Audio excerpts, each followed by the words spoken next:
Hi everyone, today we'll talk about how to fix or how to solve grayed out crashing on the application of Roblox. To know how to fix or how to solve grayed out crashing on Roblox, you should just go to settings. Then in this page you will enter to apps, default apps, app settings. When you'll find this page of apps, you will search about this window of Roblox.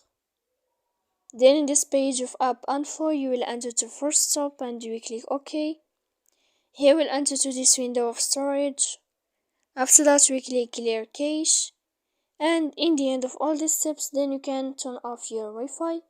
You will wait and then you can turn on your Wi-Fi again to fix your grayed out crashing on Roblox. So please don't forget to support us by a like and subscribe. See you next time.